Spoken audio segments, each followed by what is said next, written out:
مولاي صل وسلم دائما ابدا على حبيبك خير الخلق كلهم۔ آج کا موضوع سامعین کرام یہ ہے کہ کیا اللہ تعالیٰ کی عبادت مقصد حیات ہے؟ عام طور پہ تو اس کا جواب نفی میں ہے۔ سب سے پہلے میں آپ کو یہ بتا دوں، نہیں، ایسا نہیں ہے۔ اللہ کی عبادت، اللہ کی بندگی یہ مقصد حیات نہیں ہے کم از کم، بلکہ کیا ہے؟ یہ ایک ذریعہ ہے، یہ ایک ضرورت ہے، یعنی یہ ایک کام کرنے کے لیے اس کی ضرورت ہے۔ مثال کے طور پہ کھانا کھانا بذات مقصود نہیں ہے، بلکہ اصل مقصد جو ہے وہ یہ ہے کہ آپ کھانا کھا کے آپ جسمانی بھوک کو مٹا دیں یا جسمانی ضرورت آپ کی پوری ہو جائے۔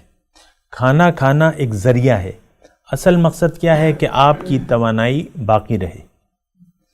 کھانا کھانا یا پانی پینا بذات مقصد نہیں ہے آپ کا۔ اگر آپ یہ دونوں کام کرتے ہیں تو یہ بذات مقصد نہیں ہے، بلکہ یہ اس مقصد تک پہنچنے کا ذریعہ ہے یا طریقے ہیں۔ اگر آپ اپنی پیاس مٹانا چاہتے ہیں تو پانی پی لیں، یا بھوک مٹانا چاہتے ہیں تو کھانا کھا لیں، تو آپ کا جو ہے یہ مقصد حل ہو جائے گا۔ لیکن کھانا کھانا اگر کسی اور طریقے سے آپ کی بھوک کسی اور آسان طریقے سے، مثال کے طور پہ آپ آدھے گھنٹے میں کھانا کھاتے ہیں، یا آپ کو کوئی ایسا طریقہ پتہ چل جائے کہ 2 منٹ میں آپ کی بھوک مر جائے گی اور جسمانی توانائی اس سے زیادہ حاصل ہوگی، تو آپ وہ طریقہ اختیار کر لیں گے۔ یعنی کھانا کھانا بذات مقصود نہیں ہے، بلکہ یہ ایک ذریعہ ہے۔ اب اس سے اچھا ذریعہ مثال کے طور پہ اگر آپ کو حاصل ہو جائے یا پتہ چل جائے، آپ اس کو اپنا لیں گے۔ تو یہ فرق ہے۔ تو بہرحال میں آپ کو یہ کہہ رہا تھا، یہ اصل میں ایک غلط العام جملہ ہے کہ انسان کو اللہ تعالیٰ نے اپنی عبادت کے لیے پیدا کیا ہے۔ یہ ہم عام سنتے ہیں نا، علماء سے بھی آپ سنیں گے۔ میں نے انٹرنیٹ پہ جو بھی یہ پڑھا ہے تو وہ یہی کہتے ہیں کہ بھئی مقصد جو ہے اللہ تعالیٰ نے انسان کو اپنی مقصد عبادت کے لیے پیدا کیا ہے۔ آپ دیکھ لیں ذرا، کوئی میرے حساب سے اگر کوئی تشریح کرے تو ذرا انٹرنیٹ پہ مجھے وہ لنک بھجوا دیں کہ بھئی یہ کہہ رہا ہے اور یہ کہہ، ترجمہ تو لیکن یہی آ رہا ہے، ٹھیک ہے، لفظی ترجمہ تو یہی آ رہا ہے، لیکن یہ ہے کہ اس کی دیکھیں پھر اس کی تو ایک تشریح ہے۔ مثال کے طور پہ ایمان باللہ ہے، اللہ تعالیٰ فرماتا ہے کہ اصل چیز جو ہے ایمان باللہ ہے۔ اب ایمان باللہ کا کیا مطلب ہے؟ ایمان باللہ کا یہ مطلب تو نہیں ہے کہ آپ کہیں کہ اللہ کے سوا کوئی اللہ نہیں۔ نہیں، ایمان باللہ کا مطلب یہ ہے کہ اللہ کے سوا کوئی الہ نہیں۔ آپ یہ کہیں کہ اللہ ایک ہے، یہ ایمان باللہ نہیں ہے۔ یہ تو مشرک بھی کہتے تھے، یہ تو مشرک بھی مانتے تھے کہ اللہ جو ہے وہ تو خالق سماوات والارض ہے۔ یہ تو مشرک بھی مانتے تھے کہ وہ رزاق ہے، رزق دے رہا ہے۔ وہ یہ بھی مانتے تھے کہ رب السماوات والارض جو ہے وہ اللہ ہے۔ مشرکانہ عقیدہ تھا یہ، لیکن اس سے تو یہ تو مقصود ہے ہی نہیں۔ یہ بات ہے نا۔ دیکھیں، ہر چیز میں آپ نے جو بات کہی ہے وہ بڑی قیمتی ہے کہ لفظی معنی اس آیت کا تو یہی نکلتا ہے۔ اب یہی ہے نا کہ دیکھیں، رسول آیا ہے وضاحت کے لیے، پھر ہم قرآن کو پڑھتے تو نہیں ہیں۔ قرآن میں یہ لفظ تو ایک جگہ آیا ہے اور بذات خود جو مقصود ہے وہ 10 جگہ آیا ہے، بذات خود مقصود۔ ان ھذہ تذکرہ فمن شاء اتخذ الی ربہ سبیلا، سورہ مزمل میں آپ کو یاد ہے؟ یہ تو ایک نصیحت ہے، جس کا جی چاہے، جو رب تک پہنچنا چاہے رب کا راستہ اپنا لے۔ عبادت کا لفظ ہی نہیں ہے۔ قل ما اسألکم علیہ من اجر الا من شاء اتخذ الی ربہ سبیلا۔ اے پیغمبر آپ ان سے کہہ دیجئے، اے مبلغ، اے داعی، آپ ان سے کہہ دیجئے کہ میں تو تم سے کچھ اور چاہتا ہی نہیں ہوں، مگر جس کا جی چاہے اپنے رب کو منزل بنا کے اس کے راستے پر چل پڑے۔ یہ تو 10ویں جگہ آیا ہے عبادت، بس یہ آیت واحد ایک قرآن میں یہ ہے۔ لیکن دیکھیں افسوس کی بات یہ ہے کہ ہم کسی بھی اسلام کے یا جو چیز ہمارے باطن سے تعلق رکھتی ہے اس بات پر ہم غور و فکر کرنے کے لیے تیار ہی نہیں ہیں۔ قرآن پر غور و فکر آپ پوچھ لیں نئی نسل سے، آپ اپنے بچوں کو کیا قرآن کا طالب علم بنانا چاہتے ہیں؟ وہ مدرسوں والا میں نہیں کہہ رہا، مدرسوں میں بھی آپ کو یہی پڑھایا جائے گا، اور تو کوئی وہاں چیز نہیں ہے، وہ تو لفظی ہے۔ مدرسوں میں تو الفاظ کی جنگ ہوتی ہے کہ بھئی یہ ہے، اس کے علاوہ تو کچھ ہے نہیں۔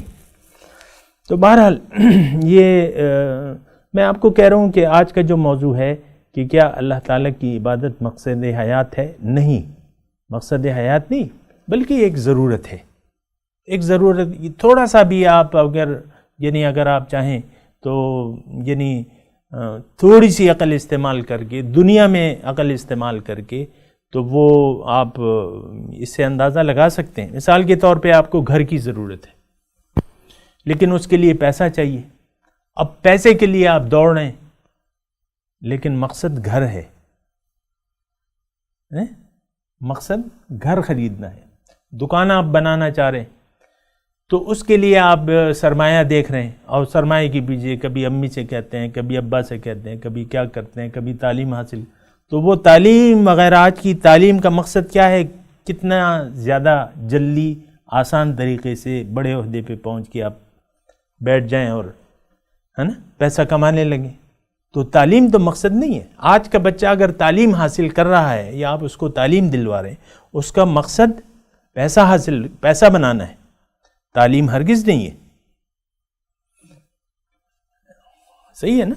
تو یہ جو ہے یہ تھوڑی سی عقل استعمال کرے نا، یہ تو میں نے آپ کو بس وہ بتا دیا۔ لیکن ایسی دیکھیں، یہ وہی جو ہے کہ ان کے دل ہیں لیکن یہ سوچتے نہیں ہیں، ان کی آنکھیں ہیں لیکن یہ دیکھتے نہیں ہیں، ان کے کان ہیں لیکن یہ سنتے نہیں ہیں، اور یہ جانور ہیں بلکہ جانوروں سے بھی بدتر ہیں۔ ایسے لوگوں کے متعلق اللہ تعالیٰ یہ فرما رہا ہے کہ ان کے دل ہیں لیکن سوچتے نہیں ہیں، تیاری نہیں ہے، کوئی مقصد ہی نہیں ہے، وہ چاہت ہی نہیں ہے اللہ تعالیٰ کی۔ ہمیں